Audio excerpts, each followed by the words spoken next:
In this video, we are going to explore how blood glucose levels are controlled by the hormones insulin and glucagon. In the end, we will see how these fit together in a negative feedback loop. Blood glucose concentration is just a fancy way of describing the amount of sugar in our bloodstream. We need a decent amount of sugar in our blood so that our cells have a constant supply of glucose for making use of respiration. However, if the blood glucose level gets too high, you can start to damage your tissues. So we need to keep a fine balance where it's not too high or too low. Let's say you were to eat a really big meal. Those carbohydrates would be broken down into lots of glucose molecules, which would then be absorbed into your bloodstream. This would cause your blood glucose concentration to increase. The rise in glucose levels will be detected by your pancreas, which is an organ that sits just behind the stomach. In response to this, it will release a hormone called insulin into your bloodstream. The insulin will then travel around the body and bind to receptors on certain cells, which tells those cells to take in some of the glucose that's floating around in your body. This happens in loads of different cells, but most importantly, the liver cell.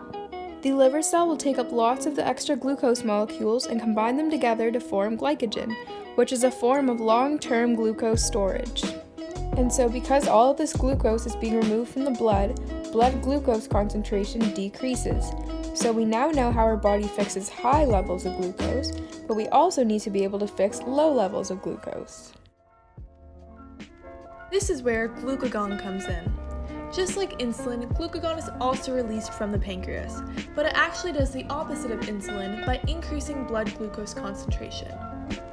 So, if our blood glucose levels dropped too low, for example, if we skipped our breakfast, then our pancreas would detect this low concentration of blood glucose and secrete glucagon into the bloodstream.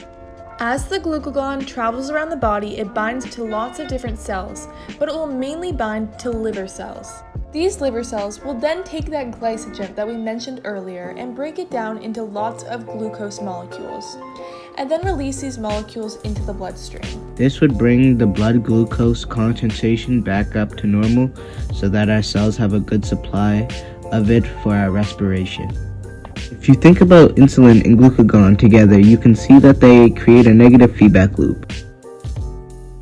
If glucose levels get too high, then the insulin is released, which causes the glucose to drop down again, but if it drops too low, then the glucagon is released, which causes the glucose levels to increase again. Our bodies keep releasing insulin and glucagon to ensure the amount of glucose in our bloodstream is always kept around the right levels.